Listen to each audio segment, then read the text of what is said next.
Olá, pessoal! Chegamos no penúltimo capítulo do nosso estudo aqui das arritmias, onde vamos estudar a tão importante taquicardia ventricular. Se eu puser o eletrocardiograma agora na tela de vocês, vocês já vão identificar essa arritmia, que é uma arritmia potencialmente perigosa, inclusive é um ritmo de parada cardíaca estudado lá no ACLS, né? Ou no suporte avançado de vida em cardiologia, tá certo? Então, vamos entender quais são os critérios para a gente poder olhar um eletrocardiograma como esse e identificar com segurança que se trata de uma taquicardia ventricular, arritmia potencialmente perigosa, com alto risco de instabilidade hemodinâmica e que eu devo, ter uma atenção e uma resolução imediata, ok?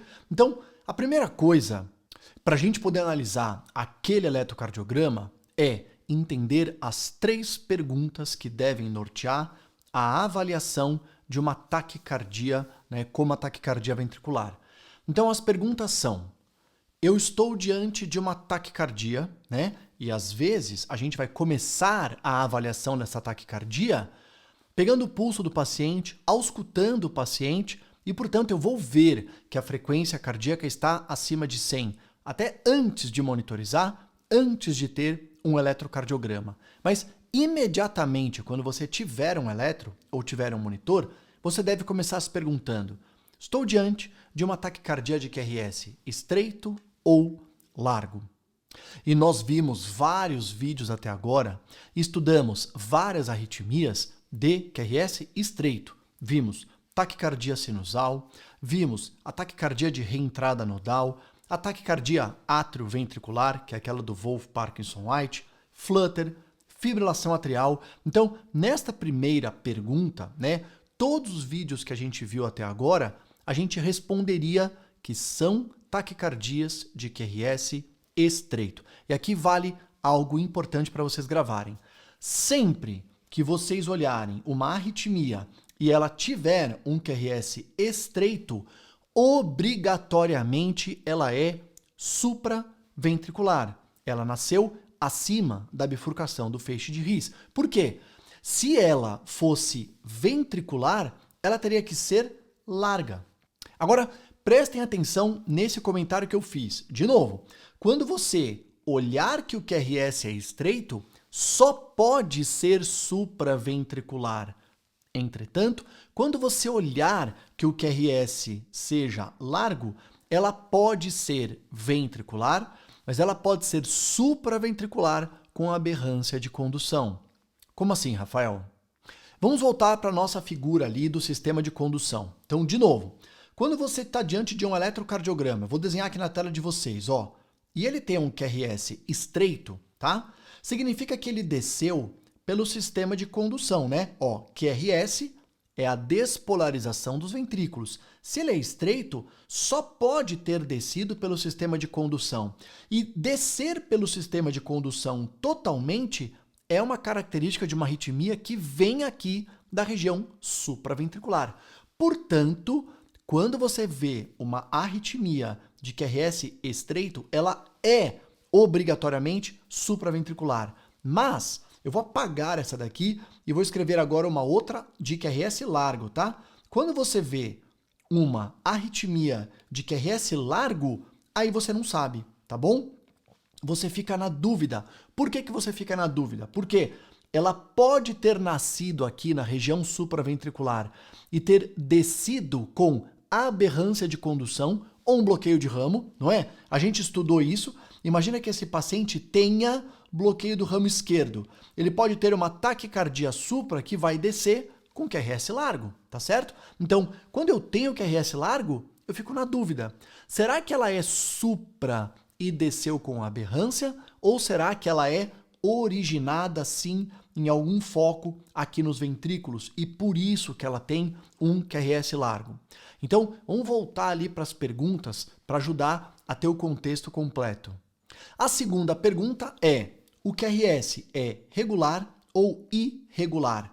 E nós vimos juntos também que, por exemplo, um QRS irregular, acontece em flutter com condução variável, acontece na fibrilação atrial, ok? Mas já é importante vocês saberem, a TV, a taquicardia ventricular, que é o objetivo deste vídeo, ela tem que ser regular, tá legal? Eu vou até, para ser didático, mudar aqui em cima, ó. Eu quero tirar esse aqui estreito e eu quero colocar um desenho, né, nas características da TV, tá legal? Então, ó, a taquicardia ventricular, vocês vão ver, ela tem que ser largo, por mais que você ainda fique um pouco na dúvida se ela pode ser supra com aberrância ou ventricular mesmo, ela tem que ser regular. E olha a última pergunta, existem ondas atriais antes de cada complexo?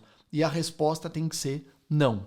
Então, agora na tela de vocês, você tem os 3 elementos que fazem com que você possa suspeitar de uma taquicardia ventricular.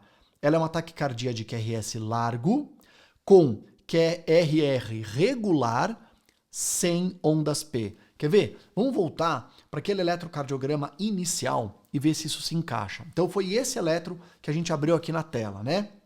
De novo, você está diante de um paciente que está na UTI, né, um paciente que é um pós-operatório, ou é um paciente que chegou com insuficiência cardíaca, de repente ele começa a fazer 140, 160 batimentos por minuto, você vê ali no monitor essa arritmia. Como é que você chama essa arritmia? Ela é uma taquicardia de QRS largo, RR regular, sem ondas P. Portanto, você vai ficar muito preocupado, porque isso pode sim ser uma taquicardia ventricular. E se for uma taquicardia ventricular, como eu comentei, risco dela evoluir para uma parada cardíaca, para uma instabilidade hemodinâmica e para morte súbita. Agora, Rafael, como é que fica aquela história, né, de eu olhar aquele QRS largo e eu ficar na dúvida se ela é supra com aberrância ou se ela é ventricular? Então, gente, olha só. Quando você estuda cardiologia, quando você está fazendo a especialização em cardiologia ou até em arritmia cardíaca ou UTI, você estuda critérios mais avançados, tá? Como os chamados critérios de Brugada, entre outros. Mas, para vocês que estão fazendo um curso de eletrocardiograma prático, não é recomendável ficar ali usando algoritmos complicados para tentar diferenciar. A gente vai lidar com dados estatísticos. Como assim? 80% das vezes que você está no hospital e você vê um paciente com aquele eletro que tem uma taquicardia de QRS largo, regular e sem ondas P, trata-se de uma taquicardia ventricular. Mas tem que ter esses 3 critérios. Não pode ter onda P, porque senão ele pode ser um paciente com bloqueio de ramo que esteja em taquicardia sinusal. Mas aí eu vou ver a onda P, né? Então, de novo, se você tiver uma taquicardia, QRS largo, regular, sem ondas P, 80% de chance de ser TV. Porque se não for TV, seria o quê? Uma TAC supra com aberrância de condução, tá? Mas estatisticamente é mais provável que seja TV.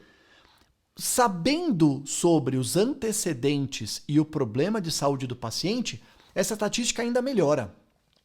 Se for um paciente que tem antecedente de insuficiência cardíaca, 96% das vezes é TV. Essa sigla que está aqui significa valor preditivo positivo. Então, gente, olha que legal. Você está lá na UTI, fez aquele eletro, você falou, opa, taquicárdico, QRS largo, não vejo ondas P, é taquicardia ventricular. Vamos ficar preocupados, vamos tratar como TV, né? Aí alguém fala, mas não pode ser supra com aberrância? Então tá aqui, ó, 96% de você estar certo tratando como TV. E se ele tiver um antecedente de um infarto prévio, isso sobe para 98%. E aí sabe o que é legal vocês saberem? Isso é maior, essa acurácia é maior do que o próprio critério de Brugada. Então, lidar com dados epidemiológicos e estatísticos ajuda muito na abordagem dessa condição. Vamos dar uma olhada em alguns eletros, então, de taquicardia ventricular e outros que podem parecer taquicardia ventricular, mas são outras condições com QRS largo. Vamos ver. Então aqui na tela de vocês, este é um outro eletro, que é um eletrocardiograma que mostra uma taquicardia de QRS largo, RR regular, sem ondas P. Portanto, usando aqueles argumentos que a gente viu anteriormente, você pode pensar sim em taquicardia ventricular.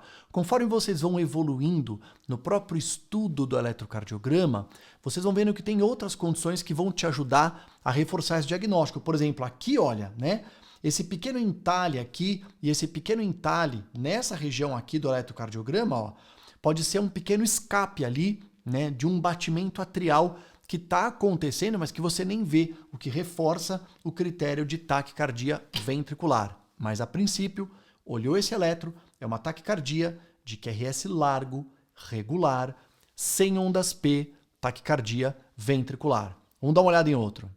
Este eletrocardiograma é um eletrocardiograma bem legal. Olha por quê. Ele tem um paciente que vem numa taquicardia ventricular e é muito difícil você pegar isso no eletro. É mais fácil pegar no Holter. Por quê? Ele sai espontaneamente da taquicardia ventricular e você tem 2 batimentos de captura. Ele volta para o nó sinusal. Depois ele volta para o batimento aqui dele ventricular.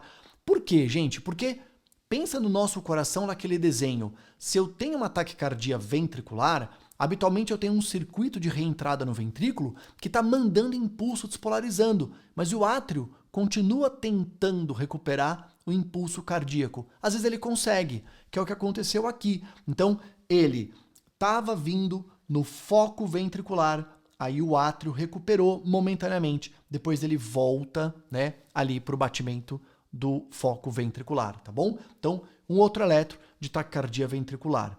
Vamos dar uma olhada agora em eletros que podem até parecer, mas não são taquicardia ventricular, e vamos reforçar o porquê não. Vamos lá. Este eletro na tela de vocês. Se você bater o olho, você vai falar, opa, parece uma TV, né? Porque, ó, é uma taquicardia, tá certo? O QRS é largo, mas olha aquele critério, gente. Ele é irregular.